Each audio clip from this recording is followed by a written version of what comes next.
بسم الله الرحمن الرحيم. ازيكم عاملين ايه؟ النهارده بقى ان شاء الله هنعمل مع بعض الحواوشي المصري. طبعا الحواوشي ده مصر مشهورة بيه، من الاكلات زي الكشري كده وزي المكرونة البشاميل، دي الحاجات يعني اكلات كده معينة مشهورة مصر بيها يعني. فهوريكم الحواوشي هيتعمل ازاي. احنا النهارده ان شاء الله هنعرف الحواوشي بالطريقة التقليدية. بعد كده هوريكم بقى انواع مختلفة من الحواوشي، حواوشي بالجبن، حواوشي بالكبدة، حواوشي بالبفتيك بالسجق، وكل حاجة وليها طريقة معينة في عمايلها ان شاء الله نتعرف عليها بعد كده. بنجيب بقى نص كيلو لحمة مفرومة قدها بصل، يعني نص لحمة نص بصل. بجيب وربع فلفل وربع طماطم، يعني الفلفل والطماطم نص مقدار البصل واللحمة. خلاص. بجيب بقى بعد كده بهارات، عندي دي بهارات حواوشي بجيبها من عند العطار جاهزة، او لو انتوا بتتعاملوا مع نوع معين من البهارات وحابينها استعملوها. بحط بقى البصل والطماطم الاول، انا عايزة اضربهم مع بعض في الكبة وانعمهم، وبعد كده بروح ضايفه لهم الفلفل. اول ما ينعموا كده بضيف لهم الفلفل بتاعنا.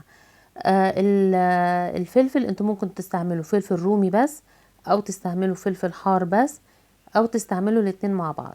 انا هنا استعملت الاتنين عشان يبقى فيه توازن كده ما بين الحار والايه والعادي، يعني اللي بيحب ده هيقدر ياكله واللي بيحب ده هيقدر ياكله.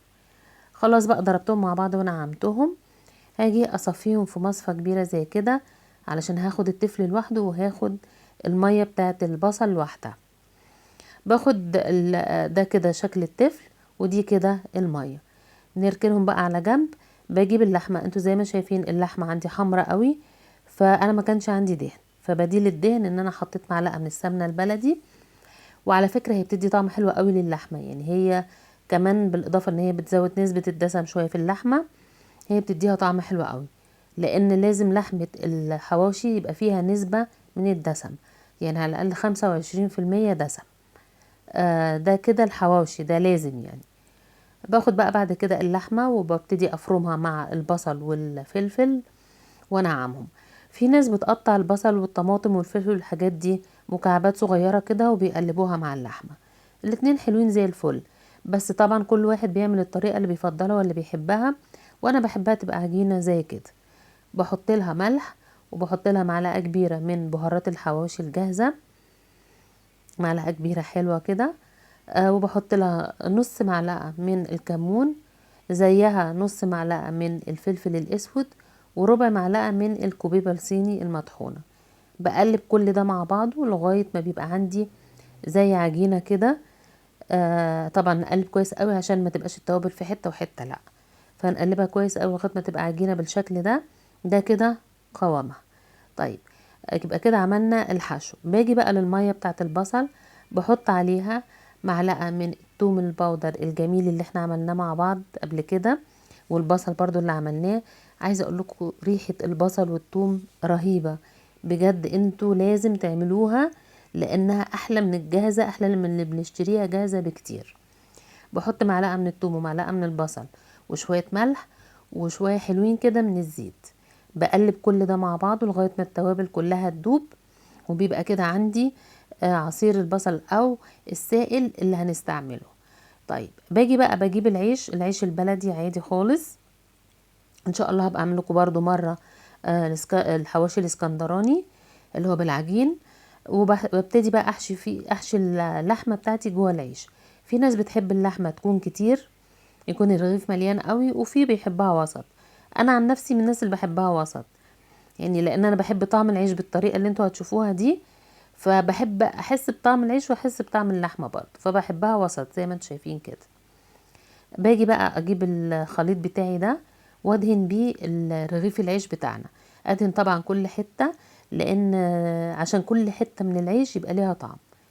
بكون حاطه بقى طاسه على البوتاجاز مسخناها قوي، بحط فيها مسحه كده خفيفه من الزيت، ما كترش. وبعد كده بجيب الرغيف بتاعي على الناحيه المدهونه وبحطها، والطاسه سخنه، وبروح دهنه الناحيه التانية. يبقى انا عندي كده اصبح الرغيف مدهون بالسائل بتاعنا ده من الناحيتين، الوش والظهر. بسيبه بقى على نار متوسطه، ما بعليش النار لغايه ما بتحمر بالشكل ده كده، وبقلبها. لو علينا النار العيش هيتحرق، واللحمة هتبقى نية من جوه. فنخلي النار نار متوسطة، بنقلبهم بقى على الناحية التانية ونسيبهم لغاية ما بيحمروا معانا، وبكده اللحمة بتكون استوت. طيب ده شكله بقى بعد ما خلص. عايزة اقول لكم بقى الريحة والطعم تحفة، محدش هياكله وهيرميلك فتفوتة من العيش ده. العيش هيتاكل قبل اللحمة، يعني العيش ده نفسه باللي احنا عملنا فيه ده هيتاكل قبل اللحمة. هفتح لكم بقى رغيف. بصوا هو كان مقرمش من بره كده، وطبعا طري من جوه، وطعم العيش، عايزه اقول لكم طعم العيش خطير بجد. ده كده الشكل بتاعه، طبعا خد لون وردي كده جميل. وبعد كده بصوا بقى من جوه، ادي اللحمه استوت، اللحمه بتاعتنا استوت زي الفل. وده كده من الوش، وده الظهر بتاعه احمر برضه، يبقى احمر عندي من الناحيتين. فجربوا الطريقه دي بجد مختلفه عن الطرق العاديه، هتخليكوا تاكلوا العيش بطعم حلو قوي، وفي نفس الوقت ريحته تحفه. لو كنتوا بقى وصلتوا لحد هنا من الفيديو، ما تنسوش بقى اللايك والاشتراك في القناه، وطبعا فعلوا الجرس علشان يوصلكوا كل جديد. واشوفكم على خير ان شاء الله في فيديو تاني.